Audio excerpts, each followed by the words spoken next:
Hello everyone. आज हम पढ़ने वाले हैं सूती कपड़ा मिलों का उदय। इसके पहले जितना भी था हम वो पढ़ चुके थे, कल के वीडियो में मैंने इसको डाल दिया है। अब आज हम पढ़ेंगे कि भारत में सूती कपड़ा मिल 1854 में बम्बई में स्थापित हुई। बम्बई का जो नया नाम है वो मुंबई है, यानी कि जो तत्कालीन बम्बई आज मुंबई के नाम से जानी जाती है। यह कताई मिल थी। कताई मिल्स यानी इट मीन्स जहाँ पे सूत काटने का काम किया जाता था। 19वीं सदी की शुरुआत से ही भारत से इंग्लैंड और चीन को होने वाले कच्चे कपास के निर्यात के लिए बम्बई एक महत्वपूर्ण बंदरगाह बन चुका था। बंदरगाह मीन्स होता है जो समुद्र के किनारे का स्थान जहाँ पे पानी के जहाज आकर रुकते हैं और वहीं से ही दूसरे देश के लिए जाते हैं।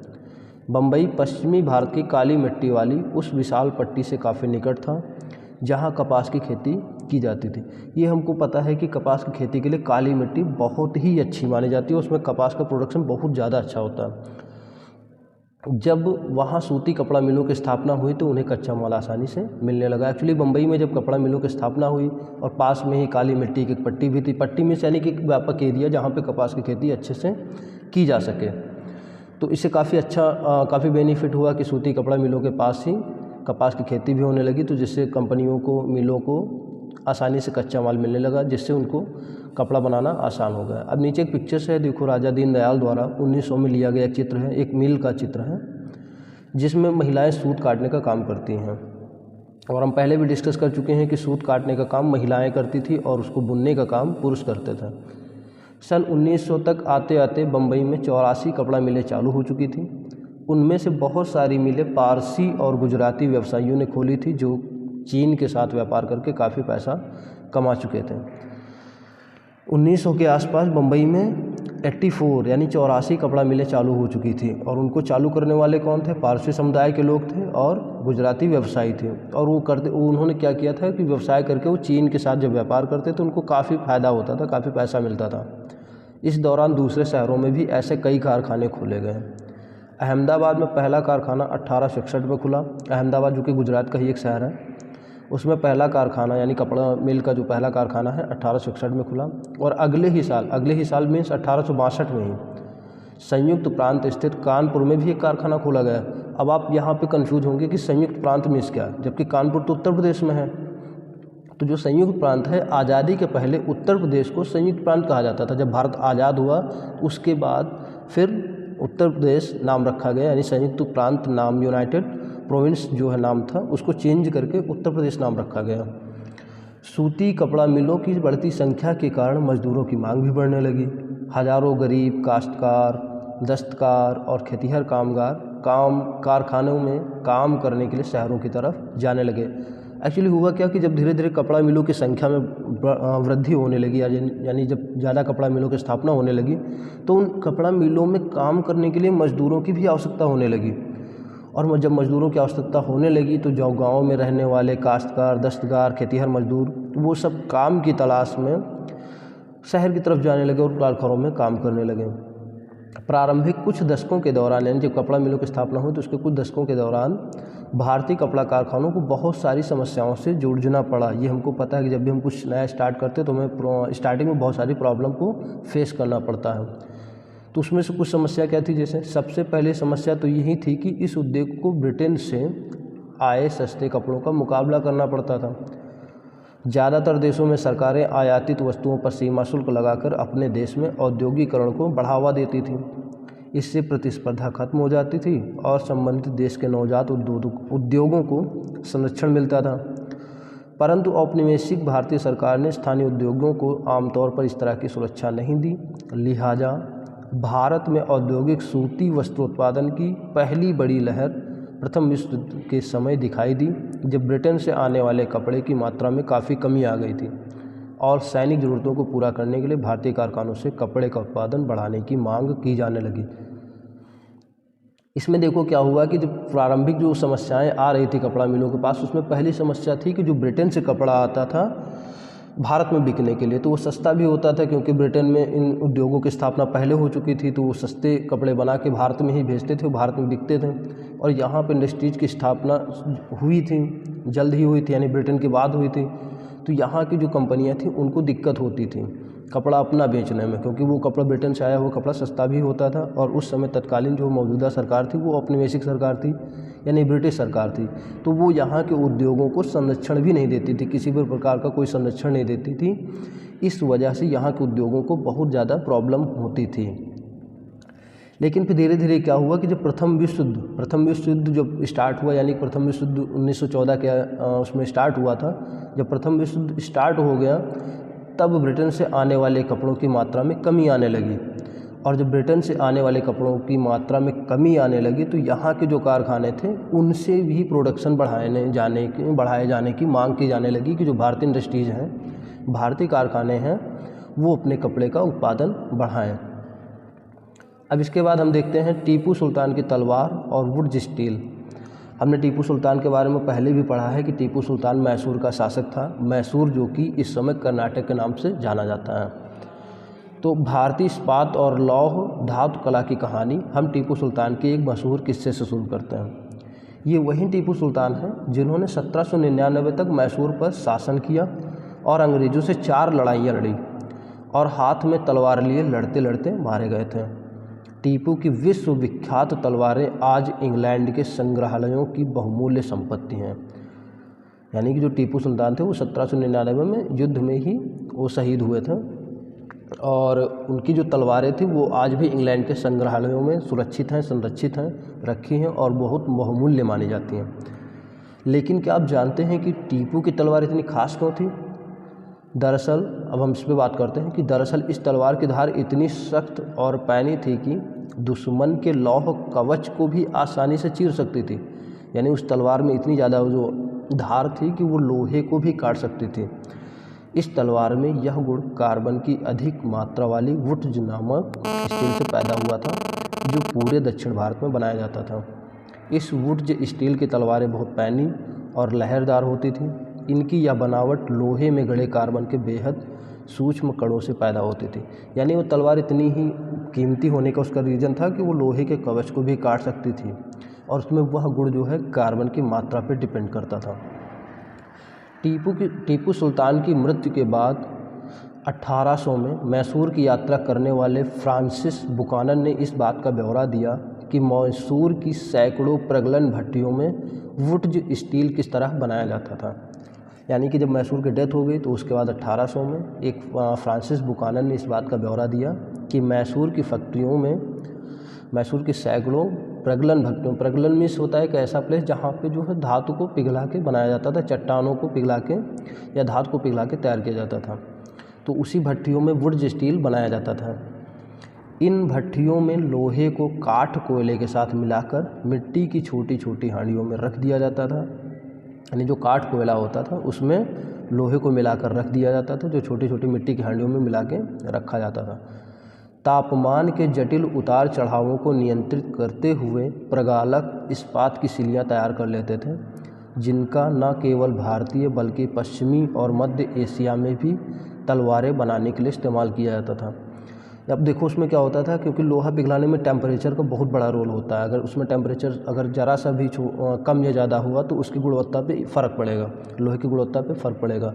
तो वो जो प्रगालक होते थे यानी जो लोहे को पिघलाने का काम करते थे वो इन सब चीज़ों को बहुत विशेष ध्यान रखते थे और लोहे को पिघलाकर इस्पात की सिल्लियाँ यानी बड़े बड़े सिल्लियों में उसको ढाल लेते थे और फिर उन सिल्लियों का प्रयोग तलवार बनाने के लिए सिर्फ भारत में ही नहीं बल्कि पश्चिमी और मध्य एशिया में भी प्रयोग किया जाता था।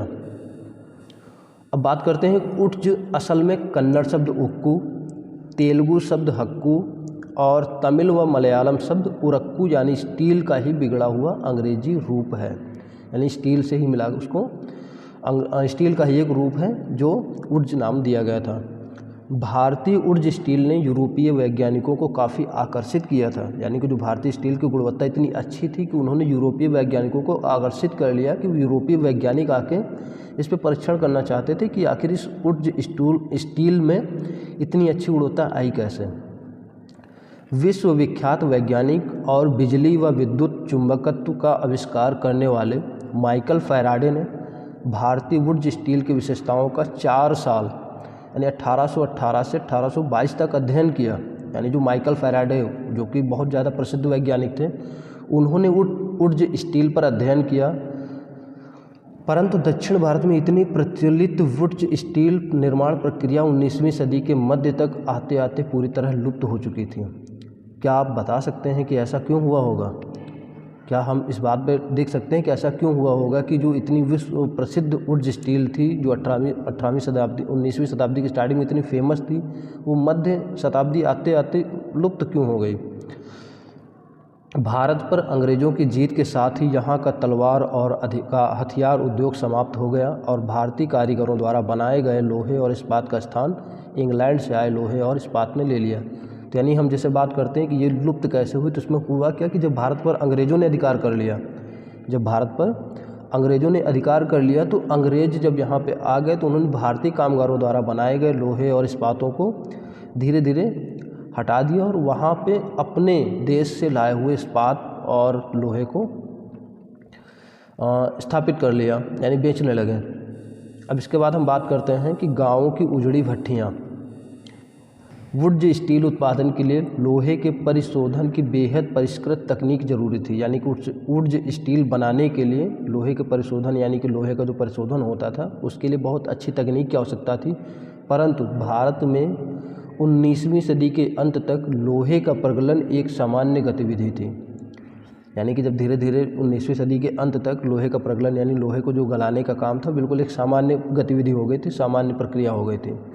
ख़ास तौर से बिहार और मध्य भारत के हर एक ज़िले में ऐसे प्रगालक कारगर थे जो लोहा बनाने के लिए लौह अयस्क के स्थानीय भंडारों का इस्तेमाल करते थे। यानी कि बिहार और मध्य भारत के ज़िलों में ऐसे बहुत सारे प्रगालक कारगर थे जो लोहा गलाने का काम करते थे। इसी लोहे से कारखानों में दैनिक इस्तेमाल के औजार और साधन बनाए जाते थे, यानी जो लोहा होता था इस लोहे के कारखानों से क्या होता था, कारखानों में दैनिक इस्तेमाल के लिए औजार और साधन बनाए जाते थे जिनका व्यक्ति अपने दैनिक जीवन में उपयोग करते थे, जैसे कुल्हाड़ी है और भी अन्य चीज़ें हैं जिनका बेसिक यूज होता था यानी दैनिक जीवन में। ज़्यादातर भट्टियाँ मिट्टी और धूप में सुखाई गई ईंटों से बनी होती थी। प्रगलन का काम पुरुष करते थे जबकि महिलाएं धौंकनी चलाती थी।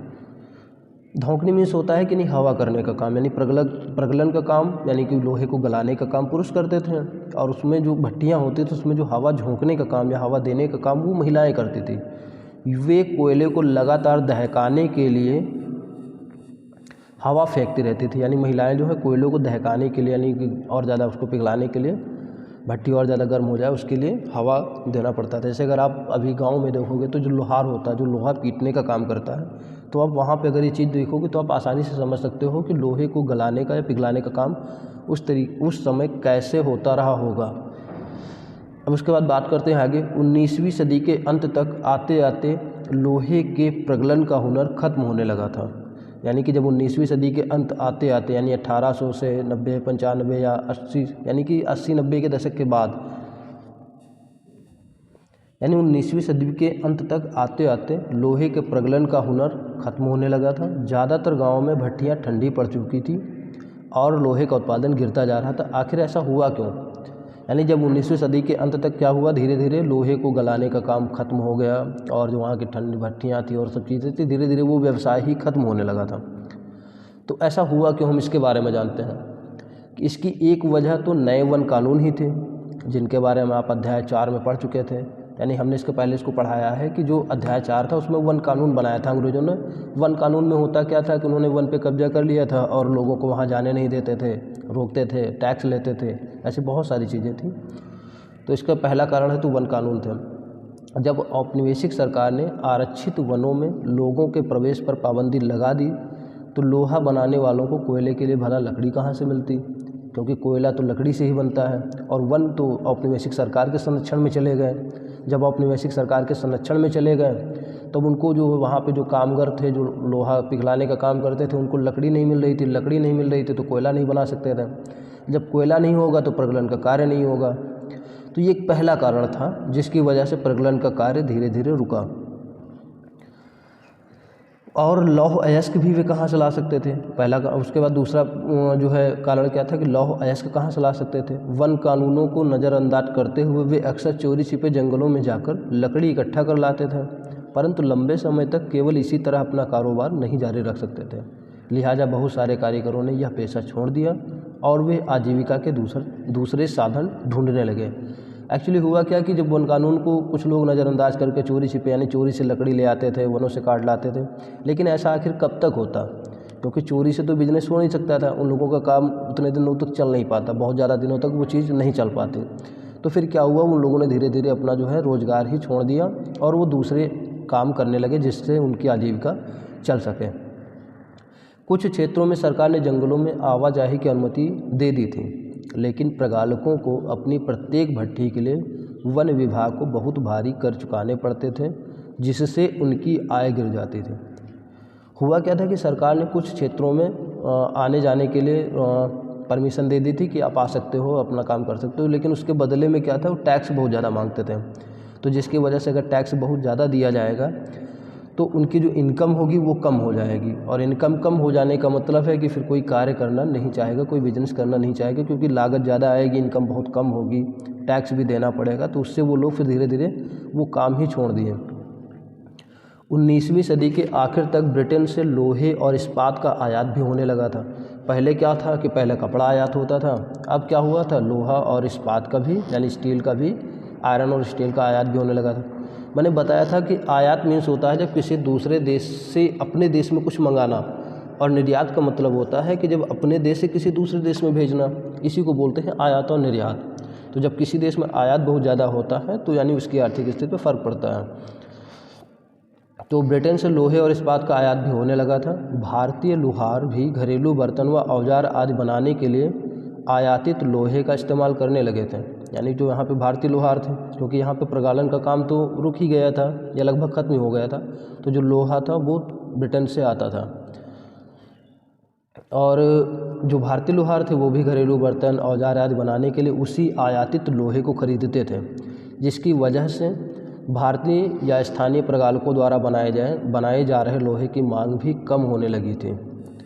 20वीं सदी की शुरुआत तक लोहा और इस्पात बनाने वाले कारीगरों के सामने एक नई चुनौती आ खड़ी हुई, यानी कि जो 20वीं सदी की शुरुआत में, यानी कि जब 1900 के बाद 1901 से स्टार्ट हुआ, यानी 1901 से फिर हमारी 20वीं सदी स्टार्ट हो जाएगी।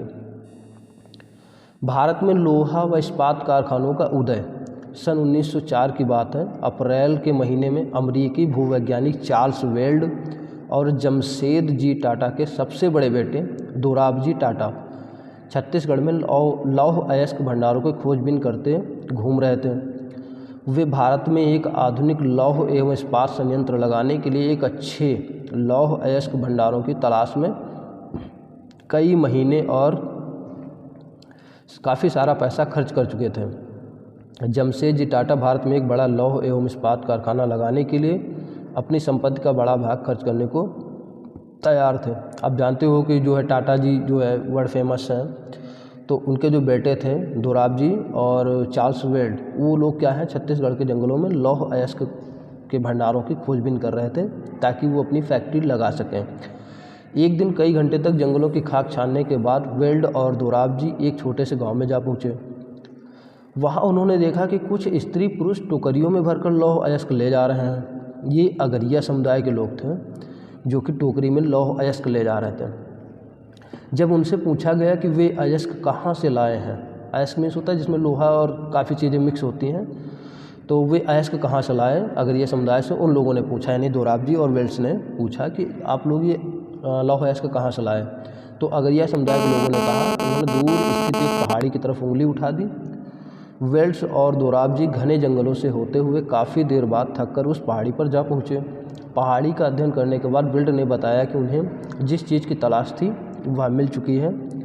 रजहारा पहाड़ियाँ दुनिया के सबसे बेहतरीन लौह अयस्क भंडारों में से एक थी, लेकिन यहाँ एक परेशानी थी। यह सूखा इलाका था और कारखाना चलाने के लिए आसपास कहीं पानी नहीं था, क्योंकि फैक्ट्री चलाने के लिए पानी बहुत ज़रूरी होता है और वहाँ पे पानी था ही नहीं। लिहाजा कारखाना लगाने के लिए सही जगह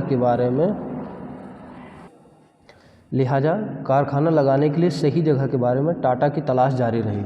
अगरिया समुदाय के लोगों ने ही लौह अयस्क का एक और स्रोत ढूंढने में मदद की, क्योंकि उन्होंने पहले भी बताया था, और उसके बाद एक और स्रोत ढूंढने की मदद की, जहाँ से बाद में भिलाई स्टील संयंत्र को अयस्क की आपूर्ति की गई। भिलाई स्टील जो है संयंत्र, ये भी बहुत बड़ा कारखाना है। कुछ साल बाद सुवर्ण रेखा नदी के तट पर बहुत सारा जंगल साफ करके फैक्ट्री और एक औद्योगिक शहर बसाने के लिए जगह बनाई गई। सुवर्ण रेखा नदी के पास वहाँ पे जो जंगल था उसको साफ करके एक फैक्ट्री बनाने के लिए और फैक्ट्री लगाने के लिए और औद्योगिक शहर यानी कि जो इंडस्ट्रियल सिटी है जहाँ पे इंडस्ट्री में काम करने वाले लोग और सब उनको रहने के लिए एक जगह बनाई गई। इस शहर को जमशेदपुर का नाम दिया गया, यानी वो जो सिटी बसाई गई थी उसको जमशेदपुर नाम दिया गया। इस स्थान पर लौह अयस्क भंडारों के निकट ही पानी भी उपलब्ध था। यहाँ Tata iron and steel company, जिसको शॉर्ट में हम टिस्को बोलते हैं, टिस्को की स्थापना हुई, जिसमें 1912 से स्टील का उत्पादन होने लगा। यानी कि जमशेदपुर के पास जो लौह अयस्क भंडारों के पास एक कंपनी की स्थापना हुई जिसको हम टिस्को बोलते हैं, और या इस टिस्को कंपनी में 1912 से स्टील का उत्पादन होने लगा। टिस्को की स्थापना बहुत सही समय पर हुई थी। 19वीं सदी में भारत में आमतौर पर ब्रिटेन में बने स्टील का आयात कर रहा था। भारत में रेलवे के विस्तार की वजह से ब्रिटेन में बनी पटरियों की भारी मांग थी। यानी कि भारत में उस समय रेलवे का विस्तार हो रहा था। रेलवे को बनाने के लिए, पटरियों के बिछाने के लिए लोहे की बहुत ज़्यादा आवश्यकता थी, तो उसमें जो लोहा प्रयोग होता था वो ब्रिटेन से आ रहा था। काफ़ी समय तक भारतीय रेलवे से जुड़े अंग्रेज विशेषज्ञ यह मानने को तैयार ही नहीं थे कि भारत में भी श्रेष्ठ इस्पात का निर्माण संभव है। एक्चुअली इस समय जो अंग्रेज़ों का शासन था, तो अंग्रेज़ क्या मानते थे कि जो भारत में जो कंपनी है यानी टिस्को कंपनी जो निर्माण कर रही है लोहे का, वो अच्छी क्वालिटी का नहीं बना रही है। जो भी हम लोग बना रहे हैं, यानी जो ब्रिटेन में लोहा बन रहा है वो बहुत अच्छी क्वालिटी का है, तो इसलिए वो इस कंपनी के लोहे को उपयोग ही नहीं करते थे। वो ब्रिटेन से ही आयात करके लोहे का उपयोग करते थे। जब तक टिस्को की स्थापना हुई हालात बदलने लगे थे। 1914 में पहला प्रथम विश्व स्टार्ट हुआ, यानी कि जो फर्स्ट वर्ल्ड वार है वो 1914 से स्टार्ट हो गया। तो जब वर्ल्ड वार स्टार्ट हो गया तो ब्रिटेन में बनने वाले इस्पात को यूरोप में युद्ध संबंधी आवश्यकताओं को पूरा करने के लिए झोंक दिया गया। यानी कि जो फिर ब्रिटेन में जो लोहे का उत्पादन हो रहा था उसको यूरोप में भेजा जाने लगा, क्योंकि युद्ध संबंधी कार्यों में उसका प्रयोग होने लगा। इस तरह भारत आने वाले ब्रिटिश स्टील की मात्रा में भारी गिरावट आई और रेल की पटरियों के लिए भारतीय रेलवे टिस्को पर आश्रित हो गया। अब हुआ क्या कि जो ब्रिटेन में लोहे का उत्पादन हो रहा था वो तो यूरोप में युद्ध में प्रयोग होने लगा, तो भारत में जो रेल पटरियाँ थी या अन्य और कार्य थे उनके लिए लोहे के कमी होने लगी। तो जब लोहे की कमी हो गई तो उस समय फिर जो उस समय इंजीनियर थे या उस समय जो अधिकारी थे उन्होंने फिर टिस्को से यानी मदद मांगी या टिस्को पे आश्रित हो गए कि हमको टिस्को से लोहा ले लेना चाहिए, यानी इस्पात ले लेना चाहिए। जब युद्ध लंबा खिंच गया तो टिस्को को युद्ध के लिए गोलों के खोल और रेलगाड़ियों के पहिए बनाने का भी काम सौंप दिया गया। यानी पहले तो रेल की पटरी बिछाने का काम दिया गया, लेकिन जब युद्ध बहुत लंबा चला, क्योंकि हमें पता है कि वर्ल्ड वार जो फर्स्ट था वो 1914 से 1919 तक, यानी 1914 से 1919 तक चला था। तो जब वर्ल्ड वार लंबा खिंचा तो वहाँ पे युद्ध के लिए भी गोलों के खोल यानी जो तोप के गोले होते थे उनका कवर बनाने के लिए और रेलगाड़ियों के पहिए बनाने के लिए भी काम टिस्को को दे दिया गया। यानी टिस्को जो कंपनी थी टाटा आयरन स्टील कंपनी, उसको दे दिया गया। 1919 तक यानी वर्ल्ड वार ख़त्म होने तक यह स्थिति हो गई थी कि टिस्को में बनने वाले 90% इस्पात को औपनिवेशिक सरकार ही खरीद लेती थी। यानी 1919 तक यह स्थिति हो गई थी कि औपनिवेशिक सरकार यानी जो उस समय मौजूदा ब्रिटिश सरकार थी वह इस कंपनी में बनने वाले इस्पात का 90% हिस्सा खुद खरीद लेती थी। जैसे जैसे समय बीता टिस्को समूचे ब्रिटिश साम्राज्य में इस्पात का सबसे बड़ा कारखाना बन चुका था। सूती कपड़े की तरह लोहे एवं इस्पात के मामले में भी औद्योगिक विस्तार तभी शुरू हुआ जब भारत में ब्रिटिश आयात गिरने लगा और भारतीय औद्योगिक वस्तुओं की मांग में इजाफा हुआ। ये बदलाव पहले विश्व युद्ध के दौरान और उसके बाद सामने आए। जैसे जैसे राष्ट्रीय आंदोलन विकसित हुआ, औद्योगिक वर्ग ताकतवर होता गया और सरकारी संरक्षण की मांग बुलंद होती गई। भारत पर अपना नियंत्रण बनाए रखने के लिए संघर्षरत ब्रिटिश सरकार के औपनिवेशिक शासन के आखिरी दशकों में इनमें से बहुत सारी मांगें माननी पड़ी। एक्चुअली हुआ क्या कि जैसे धीरे धीरे फिर जो है लौह उत्पादन बढ़ा और ब्रिटेन से आने वाले लोहे की आयात में कमी होने लगी, तो यहाँ पे जो कंपनियाँ थीं उनकी बहुत ज़्यादा डिमांड भी होने लगी या उनके मांग में उनकी डिमांड होने लगी, यानी औद्योगिक वस्तुओं में मांग में इजाफा हुआ और ये सब विश्व युद्ध के बाद हुआ था। तो इस तरीके से हम इसको ये चैप्टर हमारा खत्म हो। नीचे थोड़ा है जापान के औद्योगिकरण शुरुआती साल, इसमें थोड़ा पढ़ लेते हैं। 19वीं सदी के आखिर में जापान के औद्योगिकरण का इतिहास भारत के औद्योगिकरण से बिल्कुल उल्टा दिखाई देता है। भारत में औपनिवेशिक सरकार ब्रिटिश वस्तुओं का बाजार बढ़ाना चाहती थी, इसलिए उसने भारतीय उद्योगपतियों को किसी तरह की सहायता नहीं दी। दूसरी तरफ जापान की सरकार ने अपने देसी उद्योग को खुलकर बढ़ावा दिया। अब देखो हुआ क्या था कि ब्रिटिश जो गवर्नमेंट थी, यहाँ पे जो औपनिवेशिक सरकार थी, वो अपने देश में यानी कि भारत में ब्रिटेन के उत्पादों को बहुत ज़्यादा बढ़ावा दे रही थी और यहाँ के जो उद्योग धंधे थे, यहाँ के कारखाने थे, उनको कोई सहायता नहीं देती थी, उनको किसी भी प्रकार का कोई प्रोत्साहन या सहायता कुछ नहीं देती थी। लेकिन जापान में क्या था, जापान में इसकी विपरीत परिस्थितियाँ थीं। जापान सरकार क्या करती थी, वो अपने देश के उद्योगों को खुलकर बढ़ावा देती थी और विदेशियों को कम देती थी। 1868 में जापान की सत्ता संभालने वाले मेजी राजवंश का मानना था कि जापान को पश्चिमी प्रभुत्व का सामना करने के लिए औद्योगिकरण के रास्ते पर चलना चाहिए। इसलिए उसने औद्योगिकरण को आगे बढ़ाने के लिए कई महत्वपूर्ण कदम उठाए। इसी क्रम में डाक सेवाओं, टेलीग्राफ, रेलवे और वाष्प चालित जलपोतों का विकास किया गया। पश्चिम से नवीनतम तकनीक का आयात किया गया और उसे जापान की ज़रूरतों के हिसाब से ढाला गया। जापानी पेशेवरों को प्रशिक्षित करने के लिए विदेशी विशेषज्ञों को बुलाया गया। निवेश के लिए सरकारी बैंकों से उद्योगपतियों को उदार शर्तों पर कर्ज दिए गए। सरकार ने पहले विशाल उद्योग शुरू किए और बाद में उन्हें सस्ती कीमत पर व्यावसायिक घरानों को बेच दिया। अब देखो हुआ क्या था कि 1868 में जब जापान की सत्ता मेजी राजवंश ने संभाली, तो उनका मेन मोटिव क्या था कि वो अपने देश का अगर विकास करना चाहते हैं तो देश को औद्योगिकरण के रास्ते पर चलना चाहिए। उसके लिए उसने औद्योगिकरण को बढ़ाने के लिए बहुत सारी चीज़ें की। जैसे उन्होंने जो है विशाल उद्योग शुरू किए और बाद में उन्हें सस्ती कीमत पर व्यावसायिक घरानों को बेच दिया और जलपोतों का विकास किया गया, नई तकनीकों का जो है आयात किया गया। इन सब चीज़ों को उन्होंने किया। भारत में औपनिवेशिक प्रभुत्व ने औद्योगिकरण के रास्ते पर बाधाएं पैदा कर दी थी, जबकि जापान में विदेशी कब्जे के भय की वजह से ही औद्योगिकरण को बढ़ावा मिला था। यानी भारत में क्या हुआ, उस समय औपनिवेशिक सरकार थी, उन्होंने यहाँ पे जो औद्योगिकरण जो करने भी चाहते थे, जो इंडस्ट्री लगाना भी चाहते थे, उनके लिए बहुत सारी प्रॉब्लम्स क्रिएट कर दी और उनके लिए भी मतलब कोई मदद नहीं की, कोई प्रोत्साहन नहीं दिया, जबकि जापान में इसके विपरीत परिस्थितियाँ थी। लेकिन इसका अर्थ यह भी था कि जापान का औद्योगिक विकास शुरू से ही उसकी सैनिक ज़रूरतों से जुड़ा हुआ था। यानी जापान अपनी सैनिक ज़रूरतों को ध्यान में रखते हुए औद्योगिक विकास कर रहा था। तो इस तरीके से हमारा चैप्टर पूरा कंप्लीट हो गया। Thank you so much.